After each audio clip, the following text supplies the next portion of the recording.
आज ही के दिन पवित्र आत्मा सब मनुष्यों के ऊपर कैसे उतरा था? आप किसी जीव से फटते दिखाई दिया।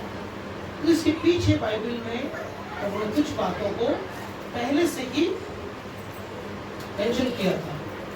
जैसे हम उत्पत्ति की पुस्तक को देखते हैं, उत्पत्ति की पुस्तक का दूसरा अध्याय 21 वचन से जरा पढ़ेंगे, जिसको मिलता है मेरे साथ आइए। उत्पत्ति की पुस्तक उसका दूसरा अध्याय और उसका वचन नंबर है। तब यहोवा परमेश्वर ने आदम को भारी नींद में डाल दिया। सुनिए, आदम को भारी नींद में डाल दिया।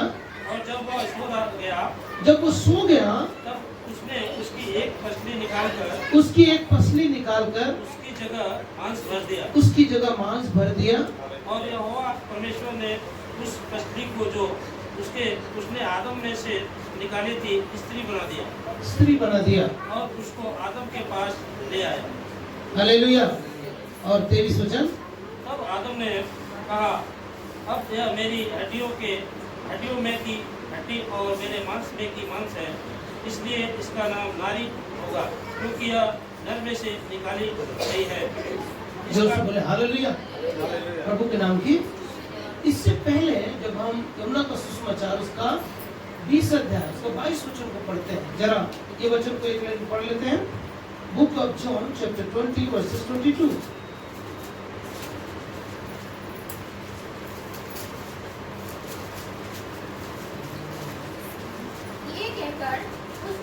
यह कहकर उसने उसे फूंका और उनसे कहा लो पवित्र आत्मा। जो बोले हालेलुया। तो पवित्र आत्मा तो चेलों को क्या हो चुका था? मिल चुका था। फिर जैसे पिता ने जो प्रतिज्ञा किया था, प्रतिज्ञा क्या है जरा एक वचन उसको भी पढ़ लेते हैं। योएल की पुस्तक में दूसरा अध्याय उसका 28 वचन। बुक ऑफ योएल और उसका दूसरा अध्याय 28 वचन। इन बातों के बाद मैं सब प्राणियों पर मैं अपनी आत्मा क्या करूंगा? उंडेलूंगा। तुम्हारे बेटे और बेटियां क्या करेंगे? भविष्यवाणी करेंगे। तुम्हारे पुण्य स्वप्न देखेंगे। तुम्हारे जवान दर्शन देखेंगे। तुम्हारे दास और दासियां पर भी मैं उन तीनों में अपना आत्मा दे दूंगा। जो बोले हालेलुया। ये हमको प्रेरितों के काम में भी मिलेगा। लेकिन और में एक वचन है, अब आइए मेरे साथ यूहन्ना का सुसमाचार बुक ऑफ जॉन और उसका वचन नंबर है यूहन्ना का सुसमाचार और 19 अध्याय। और जब हम ये वचन को पढ़ते हैं 34, परंतु सैनिकों में से एक ने बर्छे से उसका पंजर को बेधा और उसमें से तुरंत लहू और पानी निकला। जैसे आदम को भारी नींद में डाला और उसकी पसली निकाला और उस पसली की जगह में मांस भर दिया और उस पसली में स्त्री बनाया, उसी रीति से यीशु मसीह को जब उससे पंजर में भाले मारे गए तो यीशु की दुल्हन जिसको आज हम क्या कहेंगे बोलिए? कलीसिया की उत्पत्ति हुई और उसे अपना नाम दिया, स्त्री नाम दिया। जोर से बोले हालेलुया। हम श्रेष्ठ गीत में क्या पढ़ते हैं? हे मेरी बहन, हे मेरी कबूतरी, हे मेरी निर्मल और मेरे लिए द्वार खोल दे। ये हमको मिलता है श्रेष्ठ गीत और उसका 5वां अध्याय उसका दूसरा वचन से। आगे हम और भी बातें हैं, मैं आपको बताना चाहता हूँ। जिस दिन यीशु मसीह क्रूस पे चढ़ाया गया, कौन सा दिन था वो? कौन सा दिन चढ़ाया गया यीशु मसीह को? फसह के दिन। और याजक लोग चाहते थे कि फसह का दिन क्या हो जाए? निकल जाए, लेकिन उनकी इच्छा नहीं, परमेश्वर की इच्छा था, क्योंकि फसह के दिन मेमने का बलिदान होता है। और यीशु को यूहन्ना ने क्या बोला? देखो ये परमेश्वर का मेमना है जो जगत का पाप उठाएगा। तो यीशु सारे मानव जाति का पाप उठाने पड़ता है। उसी दिन उसका बलिदान होना जिस दिन मेमने का बलिदान होता है। अब यीशु मारा गया, गाड़ा गया, और तीसरा दिन क्या हुआ? जी उठा। और हम प्रेतों के काम उसका पहला अध्याय में जरा हम पढ़ेंगे, उसका प्रेतों के काम पहला अध्याय, उसका वचन नंबर है 7 वचन से। तब उसने कहा, उन समयों और कालों को जानना जिसको पिता ने अपने ही अधिकार में रखा है तुम्हारा काम नहीं, परंतु जब पवित्र आत्मा तुम पर आएगा तब तुम सामर्थ्य पाओगे। जबकि 20 अध्याय 22 वचन में पहले ही यीशु ने क्या बोला था? लो पवित्र आत्मा लो, और उसने फूंका। तो वो जो पवित्र आत्मा जो चेलों को मिला था, क्या उस पवित्र आत्मा के द्वारा चेलों ने कोई सामर्थ का काम दिखाया? जो बोले हालेलुया। लेकिन जब पेंतेकुस्त का दिन आया, तो आइए हम दूसरा अध्याय उसका पहला वचन से पढ़ेंगे। ये पेंतेकुस्त का दिन नए वर्ष का पर्व है। जो बोले हालेलुया। और उस दिन नए नए बालियों को परमेश्वर के भवन में चढ़ाए जाते थे। और तब पवित्र आत्मा उसी दिन, ये फसह के पर्व के, यीशु मसीह के बलिदान के कितने दिन के बाद? 40 दिन, 50 दिन, कितना दिन? 50 दिन। 50वां दिन में परमेश्वर का आत्मा, ये पेंतीकुस्त का दिन के पर्व के रूप में मनाया जाता है, प्रभु के नाम की स्तुति। सब लोग, क्योंकि यीशु 40 दिन तक क्या करता रहा? चेलों के बीच में क्या करता रहा? दिखाई देता रहा। हम पढ़े ना, यहाँ पे लिखा है, यीशु उनको 40 दिन तक क्या करता रहा? दिखाई देता रहा। तो जिस दिन यीशु पर बलिदान हुआ, उसके बाद वो 40 दिन तक मुर्दों में से जी उठने के बाद कितना दिन? तीसरा दिन जी उठा। जी उठा कि नहीं जी उठा? और उसके बाद वो 40 दिन तक चेलों के साथ दिखाई देता रहा। सच बात है। लेकिन जब 50वां दिन आया, वो दिन कहलाता है पेंतीकुस्त का दिन। वो आज का वो दिन, कौन सा दिन है वो? आज वो 50वां दिन है, जिसके विषय में प्रेरितों के काम 1:4 में भी हमने पढ़ा। उसने कहा, उसने मिलकर कहा, यह आज्ञा दी कि यरूशलेम को ना छोड़ना, परंतु पिता की प्रतिज्ञा को पूरा होने की बाट जोहते रहो, जिसकी चर्चा तुम सुन चुके। मैंने योएल भविष्यवक्ता की पुस्तक में से इन बातों को आपको पढ़ के सुना दिया।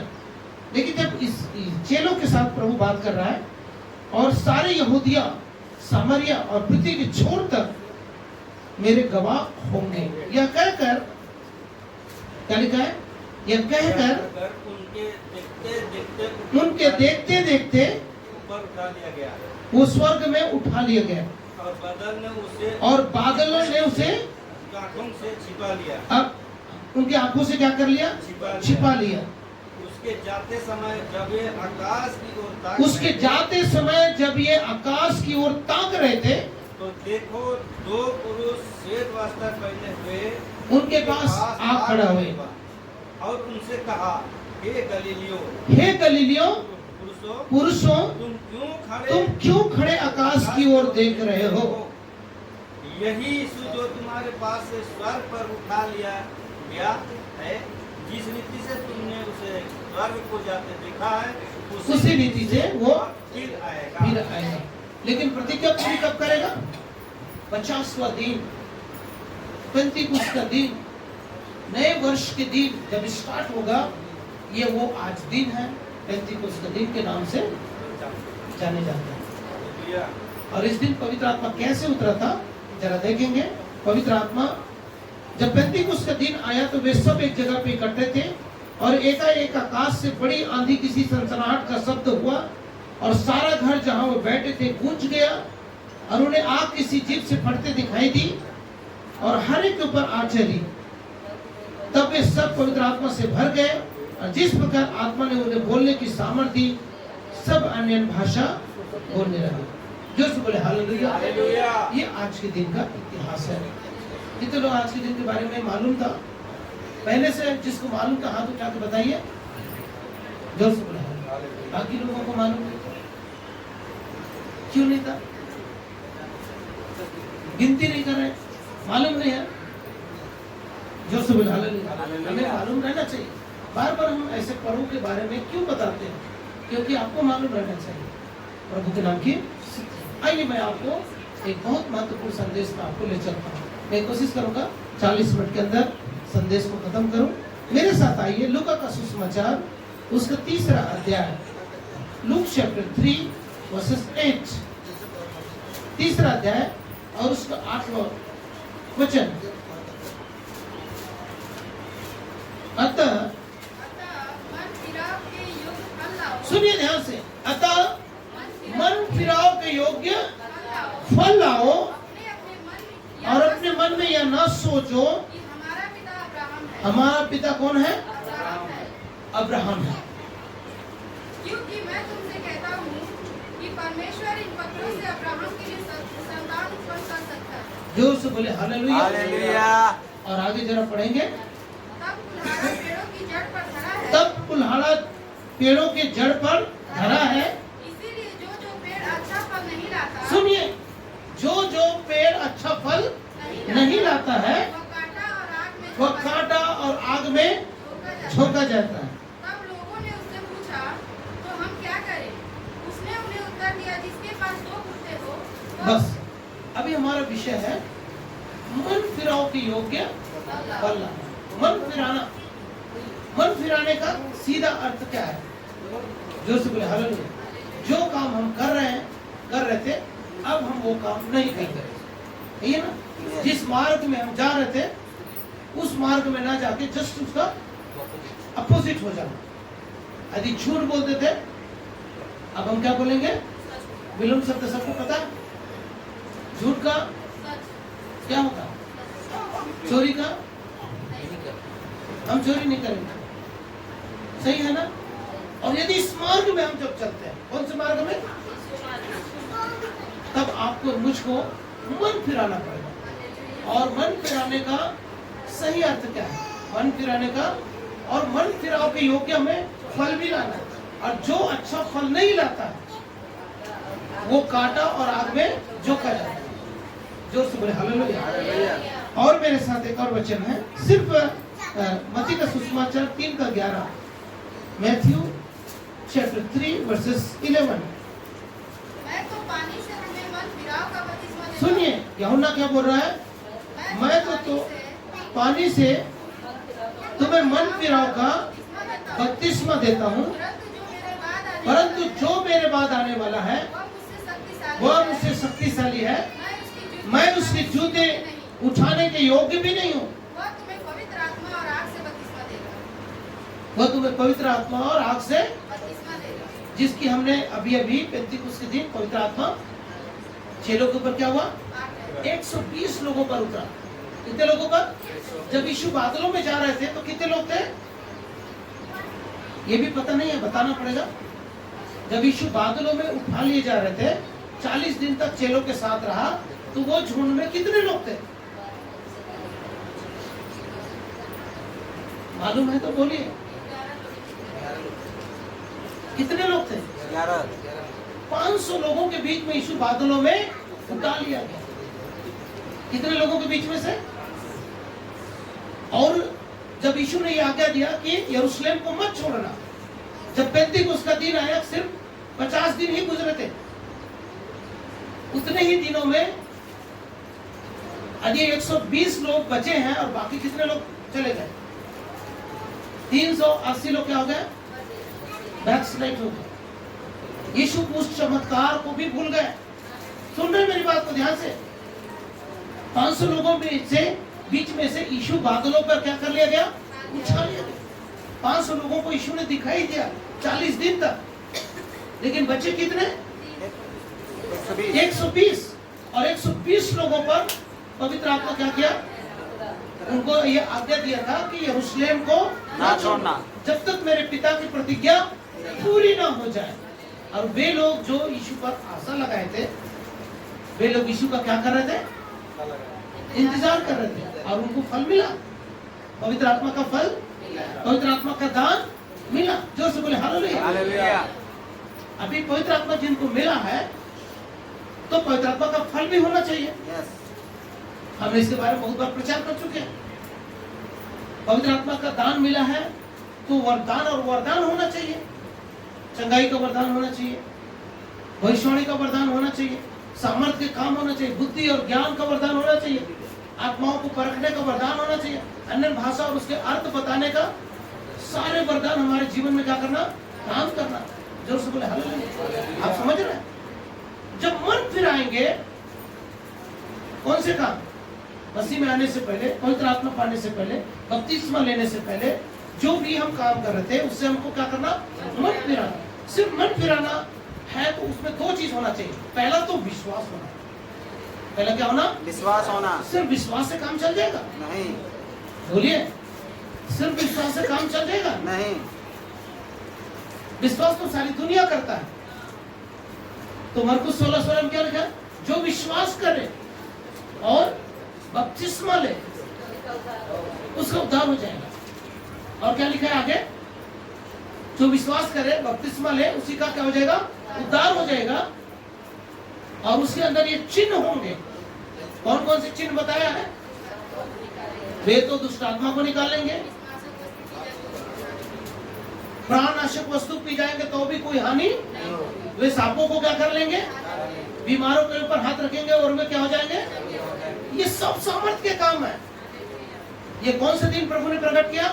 पेंतीकोस्त के दिन। लेकिन पहले ही यूहन्ना 20:22 में बोल दिया था, लो पवित्र आत्मा लो। उस समय कितने लोग थे? उस समय कितने लोग थे? 20 अध्याय में कितने लोग थे? यीशु के चेलों को छोड़ दूसरा कोई नहीं था। समझ में आ रहा है तो बोले हालेलुया। तो पवित्र आत्मा तो पहले ही प्रभु ने दे दिया था। लेकिन पवित्र आत्मा का सामर्थ कौन से दिन आया? जिसके बाद कलीसिया का निर्माण हुआ। हालेलुया। यीशु के चेले कलीसिया नहीं थे। समझ में आ रहा है? यीशु के चेले दुल्हन नहीं है, उनके साथ प्रभु के सेवक बनकर आए प्रभु के नाम की। अब ये चेले क्या करेंगे? सारे जगत में जाएंगे और कलीसिया का क्या करेंगे? निर्माण करेंगे। जो कलीसिया तैयार होगी वो होगी यीशु की दुल्हन। हमने मत्ती का सुसमाचार 25 अध्याय में हमने क्या पढ़ा?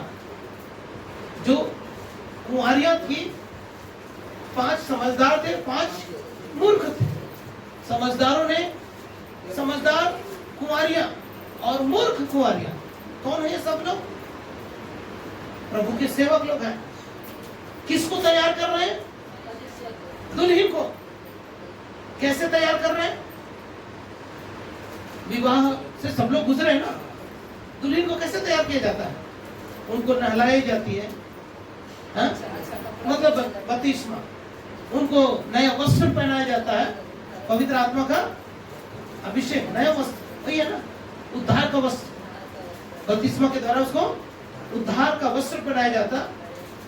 मेहंदी का रस्म होता है, हल्दी का रस्म होता है। ये सब होने के बाद दूल्हे के पास उसको लाया जाता है। जोर से बोले हालेलुया। प्रभु के नाम की। तो कुंवारियों का काम है दुल्हन को क्या करना, लेकिन उसमें 5 समझदार है और 5 मूर्ख है। मन फिराने का सीधा सीधा अर्थ है, जो काम हम कर रहे थे उससे क्या हो जाए? छोड़ना। तब जो वरदान प्रभु ने हमें दिया है वो वरदान काम करेंगे और प्रभु का दिया हुआ पवित्र आत्मा का फल हमारे अंदर दिखाई देगा। तो सिर्फ मैंने बताया 2 चीज। पहली बात, मन फिराने के लिए पहला जो है वो है विश्वास, और दूसरा क्या है? बोलिए, दूसरा क्या होना चाहिए? मैं वचन से बताता हूं, आपको समझ में आ जाएगा। मन फिराने के लिए पहला तो विश्वास करना चाहिए और दूसरा है सही रूप से जो हम काम कर रहे थे उसके लिए क्या करना? पश्चाताप करके मन फिरा लेना। जिन बातों के लिए हमारे जीवन में नीति वचन 28:13 में लिखा है, जो अपना अपराध छिपा रखता है उसका कार्य, मतलब अपने पापों को मान लेना। सिर्फ मान लेना काफी है, उसको पछताव करना, सिर्फ पछताव करना काफी है, उसको छोड़ देना। तो सच्चा पश्चाताप हमारे अंदर कैसे आएगा? तो यहाँ पे लूका का सुसमाचार 7 अध्याय में हम देख सकते हैं। 7 का 37 और 38 वचन में, उस नगर की पापनी स्त्री यीशु को फरीसी के घर भोजन करने बैठा है जानकर संगमरमर के पात्र में इत्र लाई और उसके पांव पर सीधी खड़े होकर रोती हुए, हाँ पीछे खड़े होकर रोते हुए उसके पांव आंसुओं से भिगोया। और अपने सिर के बालों से पोंछने लगे। इसमें बहुत सारे बातें हैं, मैं बहुत बार प्रचार कर चुका हूँ। संगमरमर का पात्र उस स्त्री का जीवन है। जैसे मनुष्य को, आदम को भूमि की मिट्टी से रचा, तो ये जीवन को उसने यीशु के कदमों में क्या कर दिया, और उसमें क्या भरा हुआ था, उसके इत्र, इत्र मतलब प्रार्थना, और आंसू क्या है, पश्चाताप। फिर बाल से उसने क्या किया, यीशु के पैरों को पोंछा, बॉल मतलब महिमा, और उसके बाद पीछे खड़े होकर वो यीशु के पैरों को चूमा। इसका मतलब क्या हुआ, सीधा उत्तर दिया। नीति वचन 24-26 के अनुसार कौन सा उत्तर दिया, हर एक पापों को मान लिया। कौन से पापों को मान लिया, तो मन फिराने का सीधा अर्थ क्या है, हर एक जो पाप किया हमने, क्या सबको क्या कर लेना, उसी घड़ी मान लेना और उससे मुंह मोड़ लेना, सीधा मन फिरा लेना। क्या कर लेना, अपने जीवन को उन पापों से क्या कर लेना, मन फिरा लेना। और जैसे हम प्रेरितों के काम में दूसरा अध्याय उसका 37 वचन में पढ़ेंगे, आइए मेरे साथ। तब लोगों का हृदय क्या हो गया, लिखा वहां पे, अब पतरस भाषण देना शुरू किया, पवित्र आत्मा से भर गया। उस तब उनके भाषणों को सुनकर, उनकी बातों को सुनकर क्या हुआ, सुनने वालों का हृदय, क्या लिखा वहां पर, तब सुनने वालों का हृदय छिद गया और पतरस और शेष प्रेरितों से पूछने लगा, हे भाइयों हम क्या करें। पतरस ने उनसे कहा, मन फिराओ और तुम में से हर एक अपने अपने पापों की क्षमा के लिए यीशु मसीह के नाम से बपतिस्मा ले ले। जोर से बोले हालेलुया। सीधा मन फिराओ। क्या बोला, मन फिराओ, मन फिराओ। यूहन्ना ने क्या बोला था, मन फिरा के, हमने लूका में भी पढ़ा ना, 3:8 पढ़ा, हमने मत्ती में 3:11 पढ़ा, उसमें भी मन फिराओ, इसमें भी मन फिराओ। और पतरस पवित्र आत्मा से हो भर कर क्या बोल रहा है, मन फिराओ और अपने पापों से क्या करो, पश्चाताप करो। विश्वास करेंगे, उसके बाद अपने पापों से क्या करेंगे, पश्चाताप करेंगे और सच्चा पश्चाताप करेंगे। कौन सा पश्चाताप, कैसा, मैं झूठ बोलता था, मैं झूठ नहीं बोलूंगा, मैं चोरी करता था, मैं चोरी नहीं करूंगा, मैं जो भी गलत काम करता था वो काम मैं अब नहीं करूंगा, और जो मैं किया उसके लिए क्या करता हूँ, पश्चाताप, और आगे से वो काम मैं नहीं करूंगा, उसको असली पश्चाताप करूंगा। समझ में आ रहा है तो बोले हालेलुया। तो कार्य के प्रति अत्यंत खेदित होना, अपने बुरे कामों के प्रति अत्यंत क्या होना, खेदित होना। बिना खेदित हुए मन फिराव नहीं होता है। आज तक जिन्होंने बपतिस्मा ले चुके हैं वो आज कह सकते हैं, मैंने अपने पापों के लिए अत्यंत खेदित होकर, जैसे यीशु अत्यंत व्याकुल होकर प्रार्थना किया था, ऐसे अत्यंत खेदित होकर मन फिराया हूं। ऐसा व्यक्ति हाथ हिला के बताइए, मैं अत्यंत खेदित होकर मन फिराकर बपतिस्मा लिया हूं करके बोलने वाला हाथ हिला के जोर से बोले हालेलुया। यदि अत्यंत खेदित होकर मन नहीं फिराए हैं और पश्चाताप नहीं किए हैं तो फिर हमारा उद्धार अधूरा है। हम पूरी रीति से प्रभु को स्वीकार, समझ में आ रहा है तो बोले हालेलुया। बस इतना काफी नहीं है, अत्यंत खेदित होकर क्या करना है, और जिन कामों को हम करते थे, जिन कामों से हम पछताव किए, जिन कामों से हम मन फिराए हैं, उन कामों के प्रति यदि तिरस्कार की भावना नहीं है, मतलब जिन चीजों को हमने छोड़ दिया है, जैसे झूठ बोलना हमने छोड़ दिया है और आज झूठ बोल रहे हैं, पानी की तरफ पी रहे हैं झूठ को, समझ में आ रहा तो बोलिए हालेलुया। हमने झूठ बोलने के प्रति हमने क्या किया है, मन फिरा लिया। अब से हम झूठ नहीं बोलेंगे, और अभी भी हम क्या कर रहे हैं, तो उसको सच्चा पश्चाताप बोलेंगे क्या, उसने उसके पाप के प्रति, उस कार्य के प्रति हम घृणा कर रहे हैं, वो तो अच्छा लग रहा है झूठ बोलने में, पाप करने में मजा आ रहा है, तो उसको हम कैसे छोड़ सकते हैं?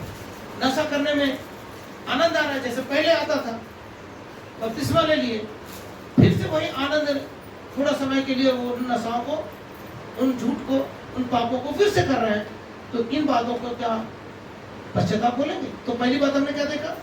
पहली बात देखा हमने विश्वास देखा। सिर्फ विश्वास काफी नहीं है, उसके लिए क्या करना पड़ेगा हमको? पश्चाताप करके मन फिराना। और उसके बाद हमने देखा अत्यंत खेदित होकर हम क्या करेंगे? उसको छोड़ देंगे। अत्यंत खेदित होकर हम क्या करेंगे? छोड़ देंगे। और जिन कामों को हम छोड़ चुके हैं उसके प्रति हमारे मन में क्या आना चाहिए? घृणा आना चाहिए। क्या आना चाहिए? अब किन बातों से घृणा आती है? बोलिए।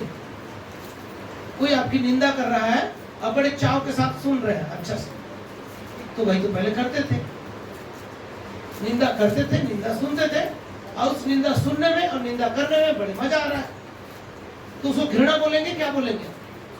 मन फिराने का अर्थ क्या था? उसको पूरी तरह से क्या करना?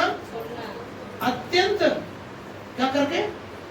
खेदित होकर उस पाप को छोड़ देना। और जो पाप हम कर चुके हैं उसके प्रति घृणा आना। यदि घृणा नहीं हो रहा है, नशा करते थे, आप नशा से घृणा नहीं आ रहा है, तो सच्चा पश्चाताप, मन फिराना समझ में आ रहा है तो बोले हालेलुया। मन फिराना कहलाएगा क्या? नहीं कहलाएगा। आज हमें इसकी जरूरत क्यों है?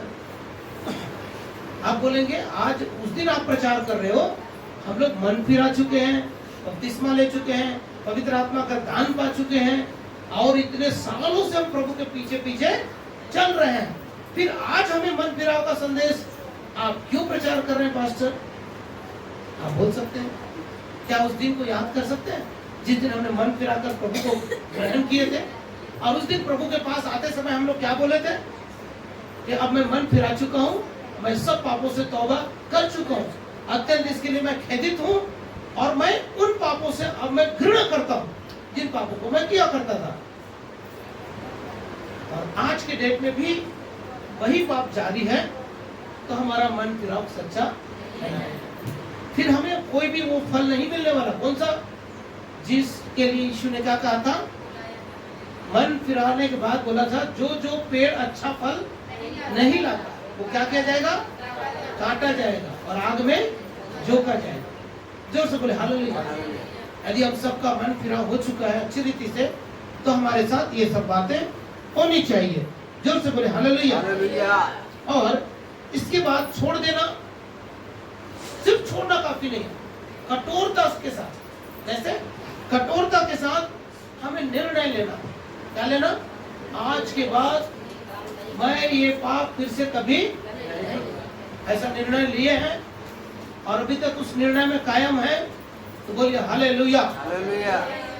यदि आज तक निर्णय में कायम नहीं है, आज हम एक निर्णय लेंगे कि आइंदा से आगे से हम कभी भी पाप नहीं करेंगे। ऐसा निर्णय लेने वाला आज बोलिए हालेलुया। एक दूसरे ने बोला, और जब मैं पूछा पहले निर्णय लिए तो उसमें किसी ने नहीं बोला। सेकंड बार पूछा तो एक दो लोगों ने बोला। एक बार और मौका देता हूं।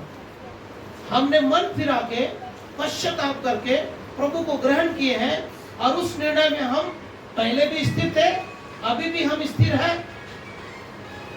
ऐसा बोलने वाला बोले हालेलुया। लेकिन अभी तक हम नहीं कर पाए, आज से हम करेंगे। ऐसे लोग बोले हालेलुया। फर्क पड़ा? थोड़ा सा फर्क पड़ा। इसका मतलब निर्णय तो ले चुके थे, लेकिन स्थायी रूप से अभी तक नहीं कर पाए। आज से करेंगे। और जिन लोगों का आवाज नहीं निकला वो आज के लिए भी कठोर है। आज के बाद के लिए भी क्या है? कठोर।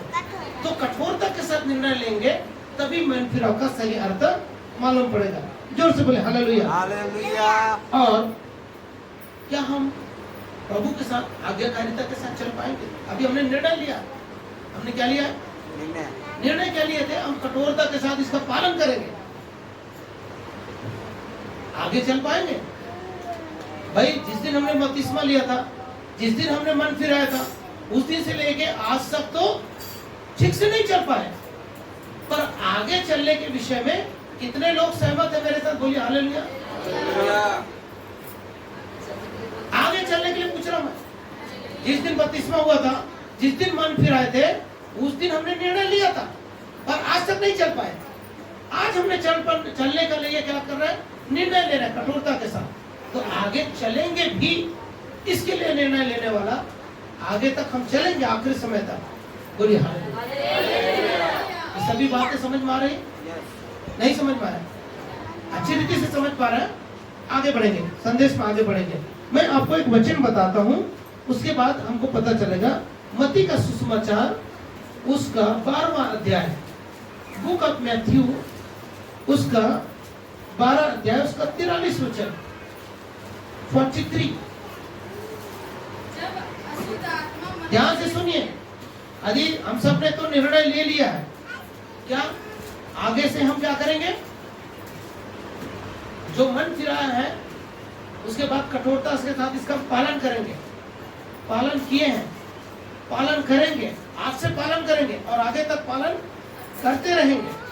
और यदि नहीं पालन कर पाए तब क्या होगा? अशुद्ध आत्माएं जब अशुद्ध आत्माएं मनुष्य में से निकल जाती है, तो सूखी जगहों में विश्राम ढूंढती फिरती सूखी जगहों पे क्या फिरती है? विश्राम ढूंढते फिरती है, और पाती नहीं। पर पाती नहीं है।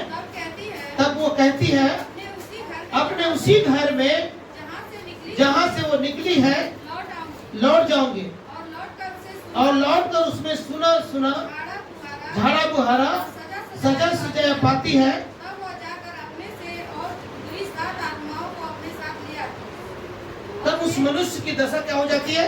पिछली दशा से पहले भी से बुरी हो जाती है। इस युग के बुरे लोग की दशा में भी ऐसी ही होती है। जोर से बोले हालेलुया।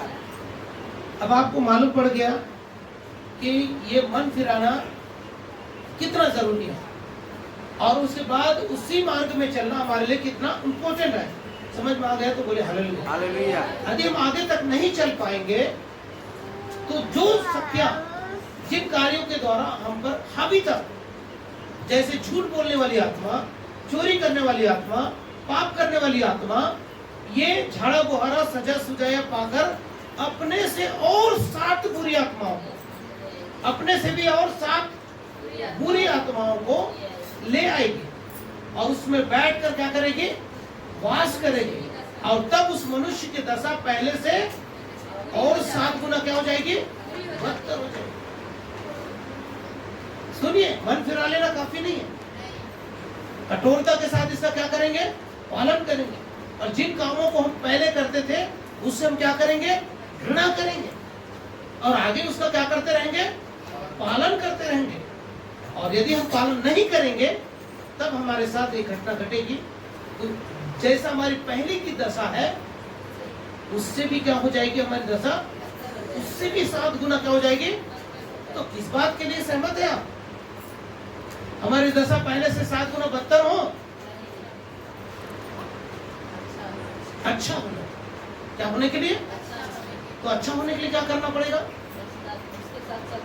फिर से मन फिराना पड़ेगा, फिर से पछताव करना पड़ेगा, फिर से कठोरता के साथ इसका पालन करना पड़ेगा, और आगे निर्णय भी लेंगे कि आगे से हम इसका पालन करते रहेंगे। और उसके बाद क्या करना पड़ेगा? बोलिए। इसके अलावा अभी तो मैं बताया हूं, यदि नहीं कर पाए तो क्या होगा? हमारी दशा पहले से और 7 गुना बदतर हो जाएगी। इन सब से बचने के लिए आज भी हमें मन फिराने की आवश्यकता है। समझ में आ रहा है? कठोरता के साथ उन पापों को त्याग देने की आवश्यकता है। जोर से बोले हालेलुया। और यदि ऐसा नहीं कर पाए तो उसका परिणाम भी भुगतने के लिए तैयार रहना पड़ेगा। बैकस्लाइड हो गए तो 7 गुना हमारी बदतर उससी हमारी जिंदगी से बदतर। तो इसका महत्व क्या है? इसकी महत्व, मन फिराव का महत्व हमारे जीवन में क्या है? बोलिए। हमारी जिंदगी में मन फिराव का वैल्यू क्या है? उससे हमको क्या लाभ होगा, क्या है इसका महत्व, किस बात के कारण हम मन फिरा रहे हैं, क्यों मन फिरा रहे हैं, इसका महत्व हमारे जीवन में क्या है, हमारे लिए कितना महत्वपूर्ण है, मन फिराना कितना महत्वपूर्ण है। तो इसमें पहला बात मैं आपको बताने की कोशिश करूंगा। सबसे पहले मन फिराना किसकी इच्छा है बताइए? आप मन फिराएंगे किसकी इच्छा से? बोलिए, किसकी इच्छा है कि आप मन फिराएं या मैं मन फिराऊं? हम सब मन फिराएं, किसकी इच्छा है? बोलिए ना, अच्छा से, हाँ करेक्ट। किसकी इच्छा है ये? समझ में आ रहा है? हम मन फिराए किसकी इच्छा है? आपकी इच्छा है कि नहीं है वो अलग बात है, लेकिन सबसे पहला इंपॉर्टेंट बात है, इसका सबसे बड़ा महत्व है, परमेश्वर चाहता है कि हम मन फिराएं। अब आप और मैं मन फिराना चाहते हैं नहीं चाहते वो अलग बात है। यहाँ बैठे सभी भाई बहन किसी के कहने पे मन फिराए हैं, माँ बाप के कहने पे मन फिराए हैं, दोस्त या पास्टर के कहने पे मन फिराए हैं, किसके कहने पे मन फिराए हैं? दो ही लोग बोला, मतलब दो लोगों को समझ में आ रहा है, बाकी लोग को नहीं समझ में आ रहा है। ये इंपॉर्टेंट है कि हम मन फिराएं, लेकिन ये किसकी इच्छा थी? परमेश्वर की इच्छा थी। सिर्फ परमेश्वर की इच्छा तो सारे जगत मन फिराए करके यूहन्ना 3:16 में लिखा है, परमेश्वर ने जगत से ऐसा प्रेम किया, उसने अपना इकलौता पुत्र दे दिया ताकि जो कोई उस पर विश्वास करेगा वो नाश ना होगा परंतु जीवन पाएगा। परमेश्वर की सारी इच्छा है, सारे जगत के लोग क्या करे? मन फिराए। ये परमेश्वर की इच्छा सबसे महत्वपूर्ण बात है। यदि परमेश्वर ना चाहे, हमारे चाहने से क्या होगा बताइए? यदि प्रभु ना चाहे हम मन फिराएं। अभी हमारा देश में क्या हो रहा है आपको पता है? हम लोग तो चाहते हैं सारे लोगों को आशीष मिले, नौकरी चाकरी मिले, सबका स्थिति सुधरे, लेकिन ऊपर बैठे लोगों को नहीं चाहिए। उनको गोल गोल क्या करना है? पब्लिक को घुमाना है। तो किसी को जॉब मिल पा रहा है? किसी के जीवन में सुधार हो पा रहा है? लेकिन हमारा परमेश्वर ऐसा नहीं। हमारा परमेश्वर चाहता है सबका जीवन सुधर जाए, सबके जीवन में मन फिराव आ जाए। लेकिन जितनों ने उसे ग्रहण किया, जितनों ने मन फिराया, परंतु जितनों ने उसे क्या किया? ग्रहण किया। परंतु परमेश्वर ने जगत से ऐसा प्रेम किया, उसने अपना इकलौता पुत्र दे दिया, और जो कोई उस पर क्या करे? विश्वास करे। इसका मतलब जैसे प्रभु चाहता है वैसा मैं भी चाहता, आप भी चाहे, और इस संसार में रहने वाले हर एक भाई बहन चाहे, तब इस मन फिराव का जो परमेश्वर की इच्छा है पूरा होगा। जोर से बोलिए हालेलुया। तो सबसे पहला पॉइंट क्या है? परमेश्वर की इच्छा है कि हम मन फिराएं। इसके लिए मैं आपको वचन बताता हूं। दूसरा पतरस 3 अध्याय 9 वचन। दूसरा पतरस 3 अध्याय 9 वचन, जिसको मिलता है पढ़िए। प्रभु अपनी प्रतिज्ञा के विषय में देर नहीं करता, जैसा लोग देर कुछ लोग समझते हैं,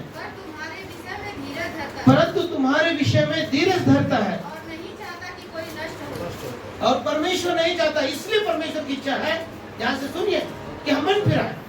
परमेश्वर की इच्छा क्यों है? कारण बता रहा है। हमें नष्ट ना हो। कारण क्या है? नष्ट ना हो। हम नाश ना हो। इसीलिए परमेश्वर ने जगत से क्या किया? प्रेम किया। जो कुछ पर विश्वास करेगा वो नाश नहीं हो, ना होगा, परंतु अनंत जीवन पाएगा। और ये वचन को पूरा करें। तुम्हारे विषय में धीरज धरता है और नहीं चाहता कि कोई नष्ट हो, वरन यह कि सबको मन फिराव का अवसर मिले। सबको।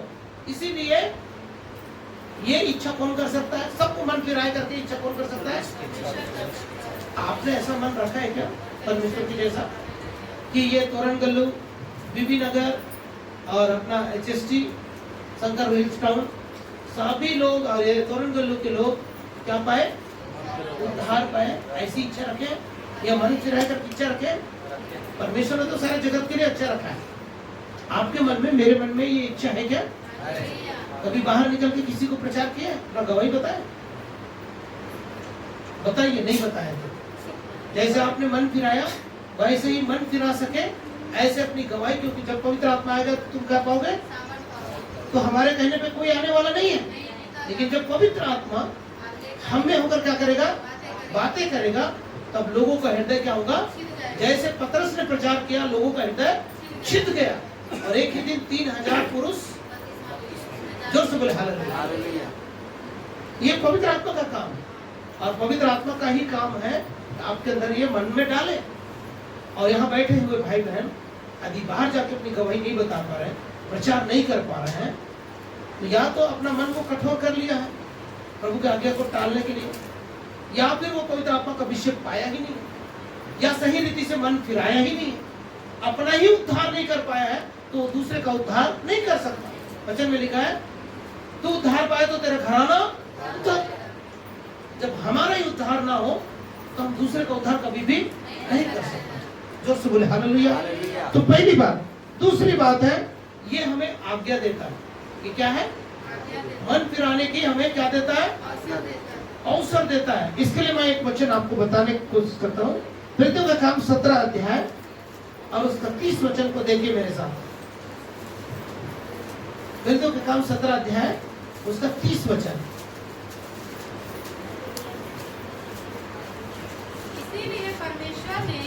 इसीलिए परमेश्वर ने अज्ञानता के समयों को ध्यान से नहीं दिया, हर जगह सब मनुष्यों को आज्ञा दिया है।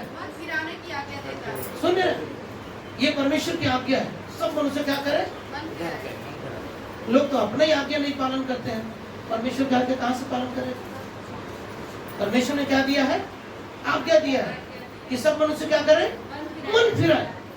ये परमेश्वर की इच्छा भी है कि सब मनुष्य क्या करे? मन फिराए। परमेश्वर ने सबको क्या दिया है? आज्ञा भी दिया है। मन फिराव का ये महत्व है। जोर से बोले हालेलुया। ये बहुत ही हमारे लिए क्या है? बहुत ही महत्वपूर्ण। मन फिराना आज आपके लिए मेरे लिए बहुत ही जरूरी है। पहला कारण, पहला यह है कि परमेश्वर चाहता है कि सब मनुष्य क्या करे? मन फिराए। दूसरा क्या है?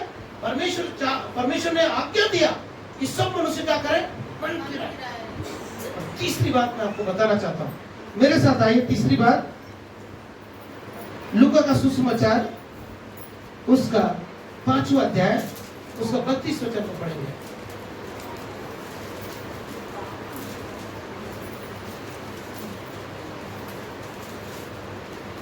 मिला?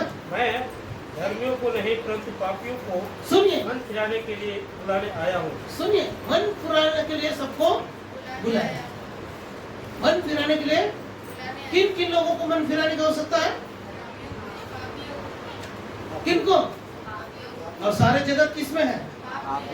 इसका मतलब हम सबको, इस संसार को। लेकिन जो लोग कहते हैं यीशु क्रिश्चियनों का देवता है या ईश्वर है, ये झूठ बात है ना? सारे मनुष्य जाति का यिर्मयाह 32 का 27 में क्या लिखा है? मैं तो सब प्राणियों का परमेश्वर हूं। प्राणियों का परमेश्वर हूं, जीव जंतुओं का भी मैं परमेश्वर हूं। पहाड़ पर्वत सूर्य ग्रह नक्षत्र सबका मैं क्या हूँ? परमेश्वर हूँ। क्या मेरे लिए कोई भी काम कठिन है? परमेश्वर के लिए कोई भी काम कठिन नहीं है। जोर से बोले हालेलुया। हालेलुया। ये सबके लिए है, और खासकर बोलिए जो अपने आप को पापी मानते हैं। लेकिन कौन अपने आप को पापी कहे? हमारे जैसा धर्मी, हमारे जैसा पवित्र, हमारे जैसा शुद्ध और पवित्र व्यक्ति तो इस जगत में कोई है ही नहीं। हमारे जैसा ज्ञानी, वचन का ज्ञान समझ में आ रहा है ना? तो जो लोग अपने आप को ज्ञानी मानते हैं, जो लोग अपने आप को शुद्ध मानते हैं, जो लोग अपने आप को पवित्र और धर्मी मानते हैं, उनके लिए मन फिराव की आवश्यकता ही नहीं। समझ में आ रहा है? तो बोले हालेलुया। हालेलुया। किसके लिए? हाथ उठा के बोलिए मैं पापी हूँ, मैं पापी मुझे मन हूँ। फिराने की मैं आवश्यकता मन है। फिराने की आवश्यकता है। प्रभु के नाम की हाँ जी। आप सिस्टमेटिक ढंग से समझ में आ रहा है? ये प्रचार नहीं है, ये बाइबल स्टडी है। ये एक अध्ययन है जो हम सबको, ये बुनियादी शिक्षा है। कौन सी शिक्षा है? बुनियादी शिक्षा। बुनियादी, ये जरूरत स्टार्टिंग का है, पर आज हमें इसकी आवश्यकता पड़ गई। मेरे को यहाँ बता सकता है आज मुझे इस संदेश की आवश्यकता नहीं बोलने वाला कोई कहेगा मुझे आज इस संदेश की आवश्यकता नहीं है, ऐसा बोलने वाला कोई है इधर? मुझे लगता है हम सबको इसकी आवश्यकता है। लोग सब बोले हालेलुया। हम सबों को इसकी क्या है आवश्यकता। तो पहला क्या बोला? पहला परमेश्वर की इच्छा। दूसरा उसने क्या बोला? दूसरा सारे जगत को प्रभु ने आज्ञा दिया। तीसरा पापियों के लिए, खास कर किसके लिए? सिर्फ पापियों के लिए। पहला प्रायोरिटी किसको है? मन फिराने की आवश्यकता सबसे पहले किसको है? पापियों को। और जो लोग अपने आप को आज पापी मानते हैं वो सब उस श्रेणी में आएगा, फर्स्ट रैंक में आएगा। मुझे मन फिराने की आवश्यकता है। जो कहेगा मैं पापी हूँ, मुझे मन फिराने की आवश्यकता है, तो ये संदेश मेरे लिए, आपके लिए, हम सब के लिए। मैं चौथी बात बताने की कोशिश करूंगा। ये मन फिराने के लिए हमें अनंत जीवन पाने के लिए है। आइए मेरे साथ प्रेरितों के काम उसका 11 अध्याय उसका 18 वचन को पढ़ेंगे। प्रेरितों के काम 11 अध्याय उसका 18 वचन। इसमें हमें क्या मिलेगा? अनंत जीवन मिलेगा। यह सुनकर वे सब लोग चुप रहे और परमेश्वर की बड़ाई करके कहने लगे, तब तो परमेश्वर ने अन्य जातियों को भी जीवन के लिए मन फिराओ हाँ। का दान दिया। अनंत जीवन पाने के लिए। क्या पाने के लिए? अनंत जीवन ये पाने। सिर्फ यहूदियों के लिए, सिर्फ क्रिश्चियनों के लिए नहीं है, सब अन्य जातियों के लिए। समझ में आ रहा है तो बोले हालेलुया। हम लोग भी अन्य जाति में से है कि नहीं है? यस। ये संदेश हमारे लिए भी है। मन फिराव की आवश्यकता अन्य जातियों के लिए भी है। पहले किसके लिए था? पहले तो परमेश्वर की इच्छा थी। दूसरा परमेश्वर की आज्ञा थी। तीसरा जो पापी लोग हैं उनके लिए था। चौथा अनंत जीवन पाना है तो हम अन्य जातियों के लिए भी है। हालेलुया। तब जोर से बोले हालेलुया। हालेलुया। मेरी बात समझ में आ रहा है? यस। आप कुछ बातों को समझ पा रहे हैं? कुछ बातों को समझ पा रहे हैं? यस। भाई बहन, बड़ी बड़ी संदेश आपने सुन लिया होगा, लेकिन यदि हमारा बुनियाद, हमारा नींव सही नहीं है तो महल कैसे बनेगा? मन नहीं फिरा है, मन फिरा उसमें स्थिर नहीं है और दृढ़ता से इसका पालन अभी तक नहीं किया है। आज निर्णय लिए हम पालन करेंगे और आगे भी पालन करते रहेंगे करके हमने।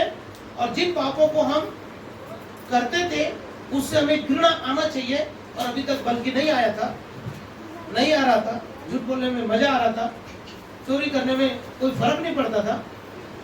पाप और झूठ को पानी की तरह हम लोग पी रहे थे, तो मनुष्य की दशा पहले से क्या होगी? से भी बदतर होगी, पहले से बदतर होगी। अब हमें आवश्यकता है मन फिराने की। इसका हमारे जीवन में सबसे बड़ा महत्व है। प्रभु की इच्छा है मन फिराए। दूसरा प्रभु की आज्ञा है कि मन फिराए। तीसरा पापी लोगों को मन फिराना चाहिए। चौथा अनंत जीवन पाने के लिए, अनंत जीवन पाने के लिए किसको? अन्य जातियों को भी मन फिराना चाहिए। कितनी बात हो गया? चार बात। पांचवी बात बताने की कोशिश करूंगा। हमें आत्मिक मृत्यु से बचने के लिए भी हमें मन फिराना चाहिए। मृत्यु कितने प्रकार के होते हैं बताइए जरा। मृत्यु के बारे में मालूम है? मृत्यु के बारे में पता है कि नहीं? अच्छी तरह से नहीं पता है बोलिए, मैं अभी बताने के लिए ही आया हूँ। मृत्यु के बारे में आपको कितना मालूम है? कितने प्रकार की मृत्यु है? भैया ने बोला 2 प्रकार। बताइए जरा कौन कौन से प्रकार है? एक शारीरिक मृत्यु है, जैसे इब्रानी 9:27 में लिखा है, मनुष्य का एक बार मरना और न्याय का होना नित्य है। और अय्यूब की किताब में हम 23:8 में क्या पढ़ते हैं? 32:8 में, मनुष्य तो आत्मा है परंतु उसका श्वास कहाँ समाया हुआ है? परमेश्वर के हाथ में है। इसलिए जब चाहे प्रभु हमारे अपने हाथ से हमारे प्राण को क्या कर सकता है? ले सकता है। मनुष्य का एक जगत में आया, उसका मरना निश्चित है। ये हो गया शारीरिक मृत्यु। दूसरा है आत्मिक मृत्यु।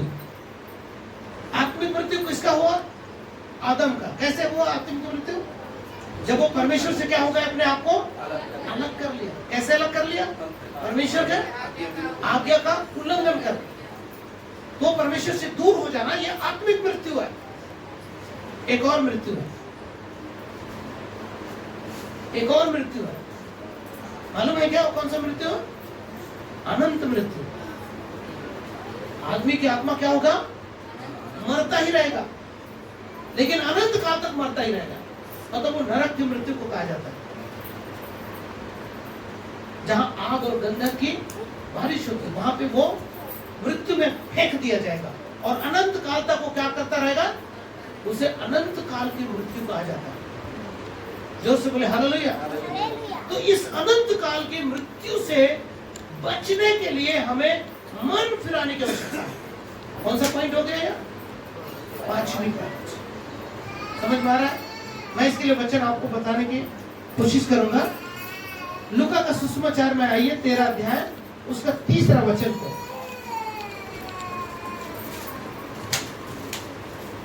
मैं तुमसे कहता हूं, परंतु यदि तुम मन न फिराओगे तो इसी रीति से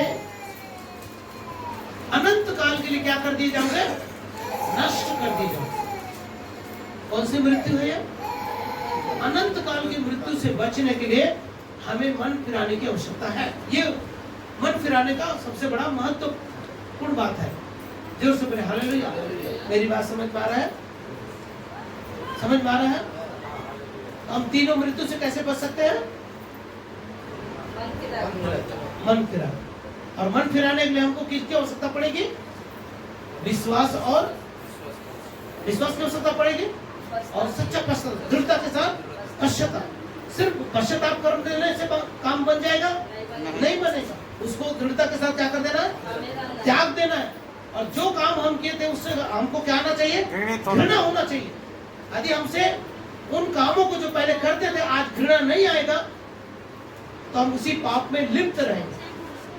मान लो आप झूठ बोलते थे, चोरी करते थे और अभी भी आप चोरी कर रहे हैं, बढ़िया से झूठ बोल रहे हैं, नशा कर रहे हैं, पाप कर रहे हैं, तो उसको घृणा नहीं बोलेंगे। जिन चीजों से लोगों को घृणा आती है उन चीजों से जुड़े रहते हैं क्या? नहीं जुड़ते। उसको पूरी तरह से क्या कर देते हैं? त्याग देते हैं। जोर से बोले हालेलुया। और उसके बाद एक और बात है, ये 5वां हुआ कि 6वां हुआ? 5 हो गया, अभी 6वां। प्रेरितों के काम उसका 2रा अध्याय उसका 38 वचन को पढ़ेंगे। वहां पे लिखा है पापों की क्षमा के लिए हमें मन फिराने की आवश्यकता है।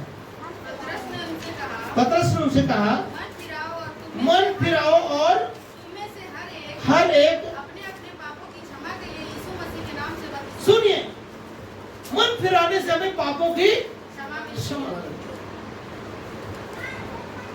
6वीं बात है। कौन सी बात है? मन फिराने से हमें क्या मिलती है? तो पापों की क्षमा प्राप्त करना है, अनंत जीवन प्राप्त करना है, अनंत मृत्यु से बचना है, तो मन फिराना पड़ेगा। समझ में आ रहा है? तो बोलिए हालेलुया। 7वीं और आखिरी बात, मत्ती का सुसमाचार उसका 4था अध्याय उसका 17 वचन चाहिए।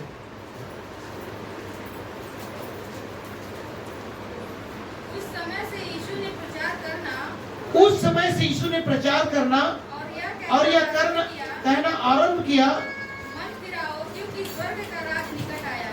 अब जिसको स्वर्ग जाना है मन फिराना पड़ेगा। कितनी बातें सुना और कितनी बातें जहन में बैठ गया। मैं प्रचार ऐसा कर रहा हूँ खान साहब के जैसे, बार बार क्या करता हूँ? रिपीट करते रहता है और सुनने वाले को याद हो जाता है।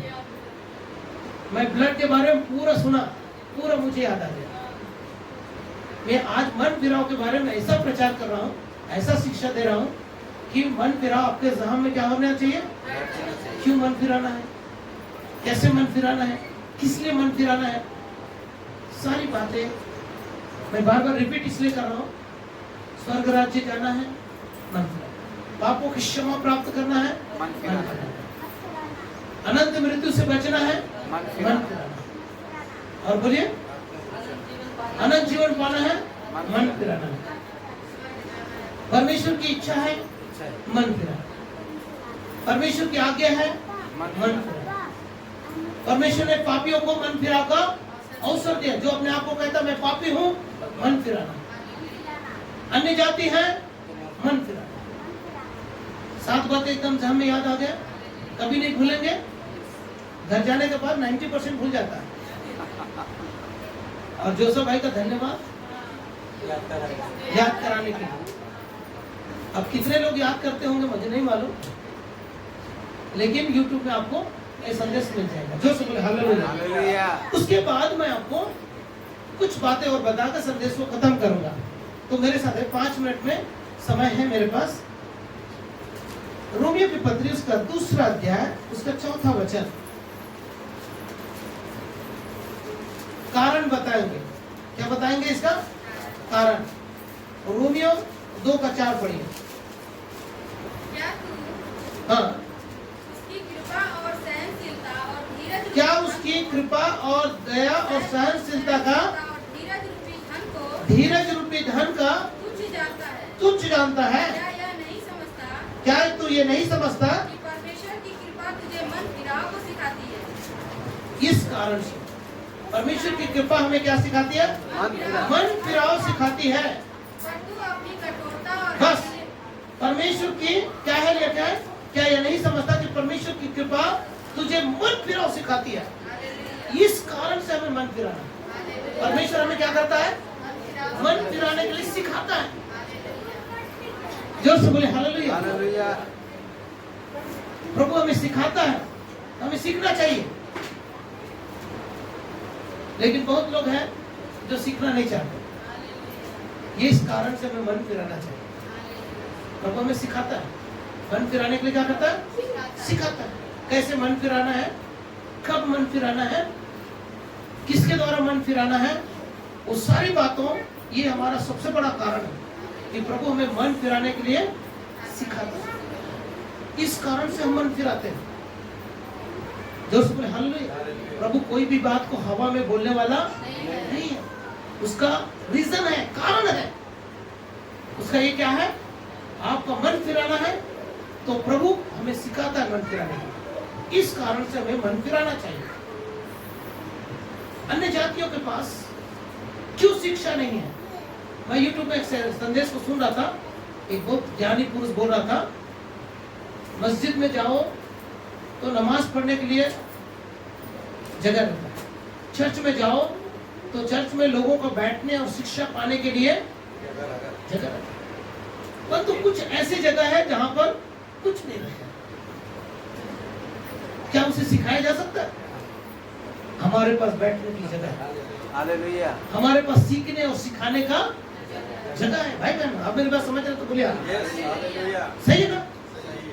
ये कारण है कि नहीं? हमारा मन फिराने का कारण है कि नहीं? कि प्रभु में सिखाता है। जोर से बोले हालेलुया। और उसके बाद हम ये सुसमाचार का प्रचार है। रितो ने क्या किया? सुसमाचार प्रचार किया। तो सुसमाचार प्रचार में पहला भाग जो है, पहला सेक्शन है मन फिराव। यीशु मसीह ने क्या किया? वही हमने यूहन्ना का सुसमाचार 3 में हमने पढ़ा ना। यीशु ने क्या कहा? परमेश्वर का राज्य निकट है, मन फिराव के योग्य फल लाओ। जोर से बोले हालेलुया। ये हमारे सुसमाचार में पहला भाग है। सुसमाचार का पहला भाग है। यीशु मसीह का प्रचार में पहला भाग है मन फिराव। रितो का पहला भाग है मन फिराव। रितो ने लोगों को मन फिराने की शिक्षा दिया। सुसमाचार में पहला सेक्शन है मन फिराव। जब भी आप प्रभु को चर्च में आते हैं तो आपको कहा जाता है मन फिराव, बपतिस्मा लो। कि पहले से बोल देता नहीं पवित्र आत्मा से भर जाओ, नहीं प्रभु भोज लो। ये शिक्षा बात की बात है। पहली शिक्षा क्या है? पहला सुसमाचार क्या है? मन फिराव। जो पहला कारण क्या था? सिखाने के लिए। दूसरा कारण क्या है? सुसमाचार के लिए।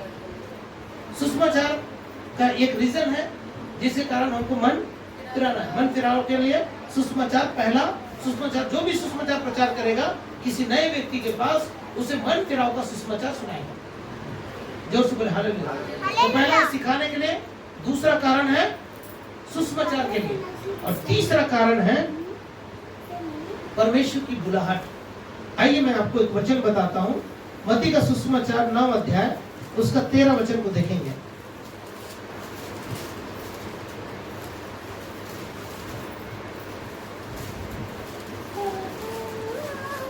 इसीलिए इसीलिए तुम जाकर इसका अर्थ सीख लो। और इसका अर्थ सीख लो। मैं बलिदान नहीं, सुनिए, मैं बलिदान नहीं परंतु दया चाहता हूँ। दया चाहता हूँ। क्योंकि मैं धर्मियों को नहीं परंतु पापियों को बुलाने आया ये बुलाहट है।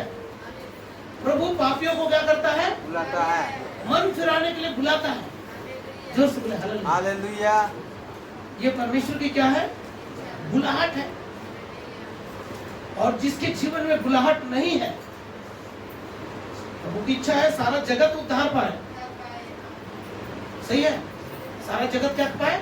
आता है। लेकिन क्या सारा जगत आता है? नहीं आता, बुलाए हुए तो बहुत है। सबको बुलाता है, लेकिन जिसके जीवन में बुलाहट महसूस होता है वही व्यक्ति आता है। ये सब आता है। जिसको प्रभु बुलाता है, जिसके जीवन में प्रभु की बुलाहट है, उसी व्यक्ति, वही व्यक्ति मन फिराता है। समझ में आ रहा है? उसमें योग्यता क्या है? पापी होना जरूरी है। उसमें पापी होना जरूरी है। अभी एक कांग्रेस जनता पार्टी करती है, उसकी योग्यता मालूम है? बेरोजगार होना, आलसी होना। प्रभु ऐसे ही लोगों को बुला रहा है। कैसे? बेरोजगार, आलसी और पापी लोगों को ही बुला रहा है। जोर से बोले हालेलुया। वो तो 4-5 दिन के अंदर में कितना मिलियन लोग उसके पीछे चले गए, लेकिन यीशु के पीछे कितने लोग जा रहे हैं? उससे भी ज्यादा लोग। पूरा वर्ल्ड की संख्या यदि देखेंगे तो मन फिराने वाले की संख्या कितना है? क्योंकि ज्यादातर लोग पापी हैं, ज्यादातर लोग क्या है? आलसी हैं, ज्यादातर लोग बेरोजगार हैं। सही है कि नहीं? लेकिन जब मन फिरा लेते हैं तो हमारी जिंदगी वैसा नहीं रहता है। बोलिए, हमारा जिंदगी क्या हो जाता है? जिन्होंने सच्चा मन फिरा उसका जीवन बदल जाता है। हालेलुया। उसके लिए बुलाहट जरूरी है। आमीन। तो बुलाहट किसको बुलाया? पापियों को बुलाया। किसको बुलाया? जब हम पाप के दशा में थे, प्रभु उसी घड़ी हमको बुलाया। और एक वचन है जिसमें लिखा है, प्रभु हमें मन फिराने के लिए एक और कारण बताता है, डांटने और फटकारने के लिए। कहाँ पे ये मिलता है? जब हम प्रकाशित वाक्य की किताब को पढ़ते हैं, जब हम इफिसुस की कलीसिया, स्मुरना की कलीसिया, स्मुरना को छोड़ दीजिए, बाकी कलीसियाओं को क्या बोलता है? सबको मन फिराओ। तुमने कैसी शिक्षा पाई है? मन फिराओ। तुम पहले जैसा प्रेम नहीं है, मन फिराओ। बार बार हर एक कलीसिया को क्या बोलता है? मन फिराओ, मन फिराओ, मन फिराओ। या प्रकाशित होकर 3रा अध्याय, उसका 3रा वचन और 16 वचन को आप निदान से पढ़ सकते हैं। वैसे सब जगह लिखा है, लेकिन ये दोनों वचन को पढ़िए ताकि हमारा संदेश पूरा हो। इस कारण स्मरण कर कि तुमने कैसी शिक्षा सुनी है और सुनी थी उसमें बना रहे और उसमें बना रहा और मन फिरा। और मन फिरा। यदि तू जागृत न रहेगा, यदि तू जागृत ना रहेगा तो मैं चोर के समान आ जाऊंगा। और तू कदापि ना जान सकेगा, कभी न जान सकेगा कि मैं किस घड़ी तुझ पर आ पड़ूंगा। आप पढ़ूंगा। जोर से बोले हालेलुया। तो हमें मन फिराने के लिए बोल रहा है। अब यही बात आपको 16 वचन में भी मिलेगा। जरा 16 वचन को भी पढ़िए। इसीलिए कि होता कि तू ठंडा या गर्म होता। हाँ, इसीलिए कि तू गुनगुना है और न ठंडा है और न गर्म है, तुझे अपने मुंह से उगलने पर। हाँ। तू कहता है कि मैं धनी हूँ और धनवान हो गया हूँ और मुझे किसी वस्तु की घटी नहीं, और यह नहीं जानता कि तू अभागा और तुच्छ और कंगाल और अंधा और नंगा है। इसीलिए मैं तुझे सम्मति देता हूँ कि आग में ताया हुआ सोना मुझसे मोल ले कि तू धनी हो जाए, और श्वेत वस्त्र पहन ले कि पहनकर तुझे अपने नंगेपन की लज्जा न हो, और अपनी आंखों में लगाने के लिए सोना ले कि तू देखने लगे। जोर से बोले हालेलुया।